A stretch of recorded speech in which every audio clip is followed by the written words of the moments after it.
खासदार अमोल कोल्हेंनी फडणवीसांच्या दावोस दौऱ्यावरून टीका केली आहे। महाराष्ट्रात येणाऱ्या गुंतवणुकीचं कौतुक आहे, मात्र येणारी गुंतवणूक कागदावर नको प्रत्यक्षात यावी अशी प्रतिक्रिया कोल्हेंनी दिली आहे। मुख्यमंत्री देवेंद्र फडणवीसांनी दावोसमधून महाराष्ट्रात जास्तीत जास्त परकीय गुंतवणूक आणणार असल्याची माहिती दिली आहे। दरम्यान यावर बोलताना नक्की किती गुंतवणूक होते हे मुख्यमंत्री आल्यावरच कळेल अशी प्रतिक्रिया खासदार सुप्रिया सुळेंनी दिली आहे। उपमुख्यमंत्री अजित पवार यांनी मंत्रालयात विविध खात्यांच्या निधी संदर्भात बैठक घेतली। बैठकीत पर्यटन, अल्पसंख्याक तसंच दुग्धविकास अशा विविध विभागांमधील योजनांच्या निधीबाबत चर्चा झालेली आहे। मंत्री माणिकराव कोकाटेंच्या वक्तव्यावर जयंत पाटील यांनी प्रतिक्रिया दिली आहे। 2-4% भ्रष्टाचार होत असल्याचं मंत्रीच मान्य करतात, हे गंभीर आहे। तसंच भ्रष्टाचाराबद्दल मोदींचं झिरो टॉलरन्स धोरण आहे असा आरोप जयंत पाटील यांनी केला। महाराष्ट्र सदनमध्ये काडीचा घोटाळा झाला नाही अशी प्रतिक्रिया राष्ट्रवादीचे नेते छगन भुजबळ यांनी दिली आहे। महाराष्ट्र सदन प्रकरणाची केस कोर्टात चालली नसल्याचे भुजबळ यांनी सांगितले। पीक विमा योजनेत बदल केले जाणार असल्याची माहिती कृषी मंत्री माणिकराव कोकाटेंनी दिली आहे। शेतकऱ्यांना युनिक आयडी कार्ड दिले जाणार असून कार्ड आधार कार्डशी लिंक केलं जाणार असल्याचं कोकाटेंनी सांगितलंय। तसंच गैरव्यवहार झाले म्हणून योजना बंद न करता त्रुटी दूर केल्या जातील असंही कोकाटेंनी म्हटलंय। पुण्यात राष्ट्रवादी काँग्रेस शरदचंद्र पवार पक्षाच्या शहर आणि जिल्हा कार्यकारिणीची बैठक झाली। बैठकीमध्ये आगामी महापालिका निवडणुकीच्या दृष्टिकोनातून चर्चा झाल्याची माहिती खासदार सुप्रिया सुळेंनी दिली आहे। विरोधकांना लोकशाही मान्य नाही असं म्हणत काँग्रेस नेते नाना पटोलेंनी सरकारवर निशाणा साधलाय। तसंच आपल्यासोबत शेतकरी महिला वर्ग आहे आणि त्यांना न्याय मिळवून देण्यासाठी आपला लढा असल्याचंही पटोले म्हणाले। महायुतीचं सरकार हे मलई खाणारं सरकार असल्याची टीका काँग्रेसचे नेते नाना पटोले यांनी केली आहे। तसंच तिजोरी कशी लुटता येईल यावरच सरकारचं लक्ष असल्याचं सांगत पटोलेंनी सरकारवर निशाणा साधलाय। खासदार सुप्रिया सुळे यांनी ड्रग्ज माफियांबाबत प्रतिक्रिया दिलेली आहे। एका व्यक्तीकडून नाही तर सरकारकडून ड्रग्ज माफियांवर कारवाई केली पाहिजे अशी मागणी सुळे यांच्याकडून करण्यात आली आहे। आमदार निलेश राणे यांनी संजय राऊत यांच्यावर जोरदार टीका केली आहे। संजय राऊतांचं पद काय, महाराष्ट्रासाठी त्यांचं योगदान काय असा खोचक सवाल राणेंनी केलाय। तसंच राऊतांना मीडियानं जिवंत ठेवलंय अशी टीकाही राणेंनी केली आहे।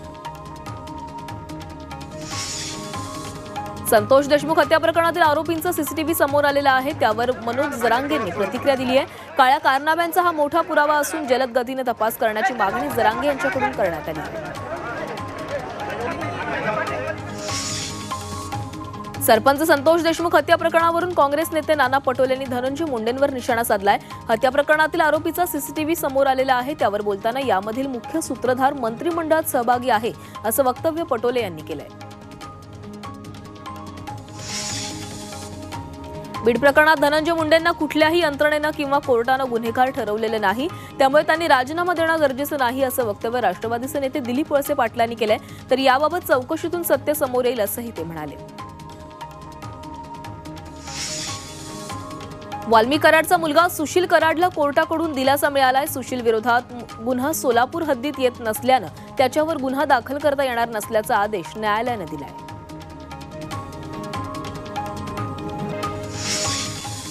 रायगडच्या पालकमंत्रीपदी आदिती तटकरेंच्या नियुक्तीला स्थगिती देण्यात आलेली आहे आणि त्यानंतर रोजगार हमी मंत्री भरत गोगावले यांच्या समर्थकांनी मुक्तागिरी बंगल्याबाहेर शक्तीप्रदर्शन केलं।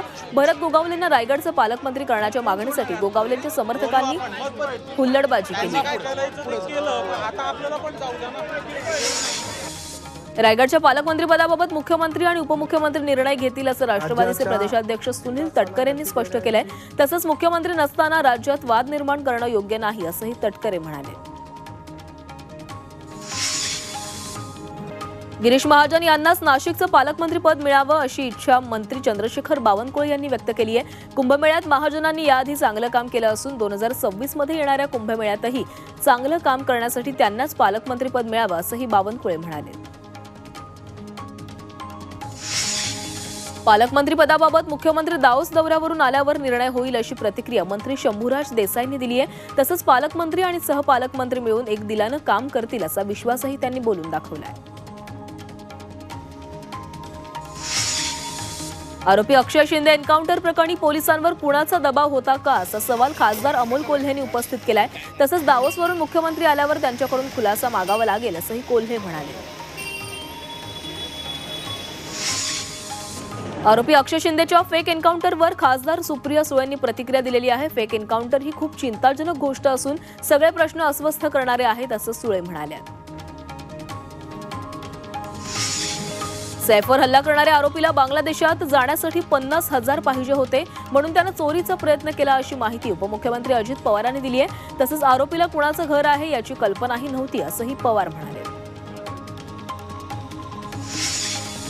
येवला तालुक्यातील पिंपळकुठे येथील म्हसोबा महाराज यात्रेस सुरुवात झाली आहे। बैलजोडीने सजवलेल्या रथातून मिरवणुकीला प्रारंभ करण्यात आला। या यात्रोत्सवात सहभागी होण्यासाठी दूरदूरून भाविक येत असतात।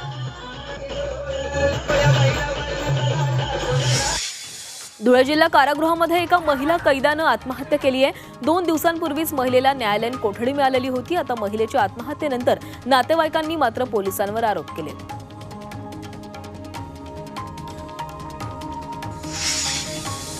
कल्याणमध्ये रेल्वेच्या जागेवर असलेल्या शाळेला रेल्वे विभागानं नोटीस दिलेली आहे। त्यामुळे आता शाळेतील जवळपास 400 विद्यार्थ्यांचं भवितव्य हे धोक्यात आलेलं आहे। दरम्यान शाळेवर कारवाई झाल्यास आम्ही रस्त्यावर उतरू असा इशारा पालकांनी दिलाय।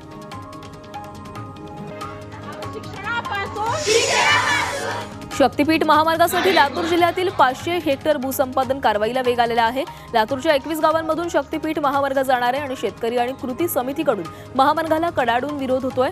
काहीही झालं तरी हा महामार्ग होऊ देणार नाही अशी भूमिका शेतकऱ्यांनी घेतली आहे। 25 जानेवारीपासून मनोज जरांगे मराठा आरक्षणाच्या मागणीसाठी आमरण उपोषण करणार आहेत। मुख्यमंत्र्यांनी 25 जानेवारी अगोदर आरक्षण द्यावं, अन्यथा आंदोलन करणार असा इशारा जरांगेंनी सरकारला दिला। अहिल्यानगर शहरातील दिल्ली गेट इथं शिवसेनेच्या पदाधिकाऱ्यांनी खासदार संजय राऊतांविरोधात आंदोलन केले। राऊतांच्या प्रतिमेला जोडे मारो आंदोलन करण्यात आलं। राऊतांनी एकनाथ शिंदेंवर केलेल्या वक्तव्याचा निषेध करण्यात आलाय।